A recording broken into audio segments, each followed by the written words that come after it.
Let's talk about how you find out what's the closest prior art to your invention. Prior art can be products that are out there in use on the market.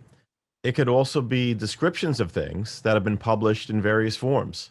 Um, it can also be in the form of patents, patents that exist going way back to the very beginning of the patent system. And even what they call patent application publications, which aren't patents, but they've been published by the patent office, can be considered prior art. The point is, there's a variety of places that you can look for prior art. Now, in the very beginning of the patent process, you should always start looking yourself for prior art.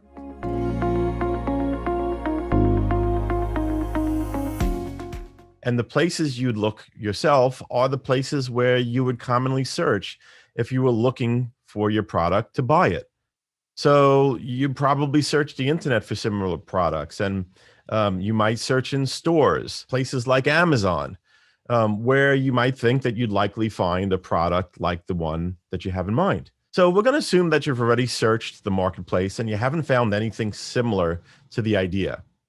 And the thing is, there are a lot of things patented that have never made it to the market.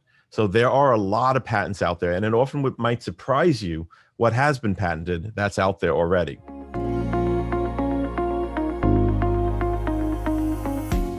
What next comes is the patent search. And when you're searching through existing patents, it's not so easy to find the closest prior art. Even from the beginning of the patent system, the patents that you find back there can be relevant to the patentability of your invention, but searching for them can really be a complex process.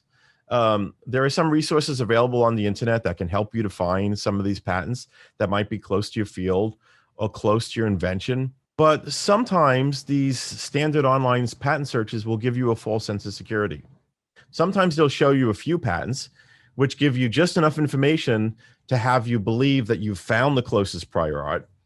But the truth is that there's something even closer, something that might get in the way of you getting a patent, or something that would change your approach or the way in which you apply for the patent if you only knew about it. The problem is that the various resources that you can get to through the internet are not really set up to find you the best prior art. And here's why. How you typically search for things on the internet is you use words. Of course, like you put in a search query, right? You put in the words that you think are probably going to describe the website that you're looking for. You put into Google. If you're looking for a burger joint, let's say, you type in something like hamburger and restaurant. And the search results you get show a lot of websites that use those words, hamburger and restaurant. But now, when it comes to an invention, and in particular patented inventions, there's a lot of different terminology that might have been used in describing inventions just like yours, right? But imagine that terminology can be different than the ones that you would think of when you're doing a search. So imagine you have an idea for a can opener. It has a special type of handle. And you go to an online patent database and you type in the words can and opener.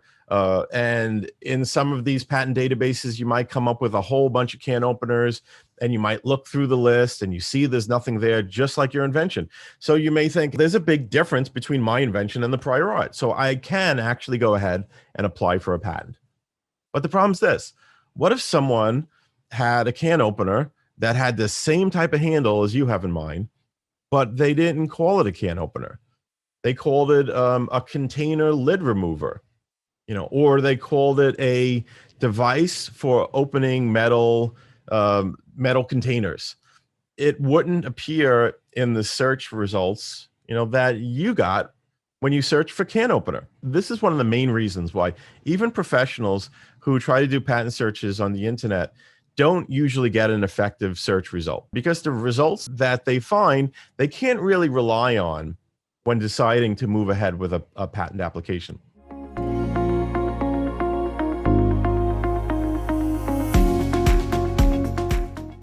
The most effective way to search for prior art is to do what's called a classification search using the direct resources of the US Patent Office. And in a classification search, we're not looking for things by words, but we're looking for them based on the category of technology. So they'll fit into a certain category, a certain classification system that the Patent Office has created. And when you do a classification search for let's say a can opener, even if another inventor called it something different, it would be in the right category at the patent office. It would be within this classification. So, an appropriate classification search that uses the patent office's facilities can locate the closest prior art. So when you do your research, check likely places in the marketplace first. In stores, websites, Amazon, doing online searches. And if you find it or find something very close to your idea, something already on sale somewhere, then maybe you've saved yourself a lot of cost and frustration of jumping ahead and applying for a patent that you then know you wouldn't get. But if you get to the point that you have searched and you have looked and you have looked and you have looked and you still haven't found it, you absolutely want to have the right type of professional research done. You want to have a classification search performed before you jump into the patent process. And just one further note on that is that sometimes having a good search is not only going to help you to decide that maybe it would have been a waste of time to apply for a patent because there's something just like it, but sometimes the classification search will help steer the patent process. You could have gone ahead and applied for a patent thinking that that there were 4 things about it that really made it distinct. And as it turns out, if you did some detailed research, you would have found out that really 3 of them were pretty old. 3 of them had been done before, many times before. So it was really this 4th thing that makes your idea special. And then if that's the case, and you knew this before you applied for the patent, you could then focus the efforts of writing the patent application. You could focus the patent application on the thing that actually makes it different. So that's the other benefit of doing a really great prior art search. And in sum, though, you want to make sure that you find the closest prior art before you apply for a patent. In the next video, we're going to talk about the patent process in detail.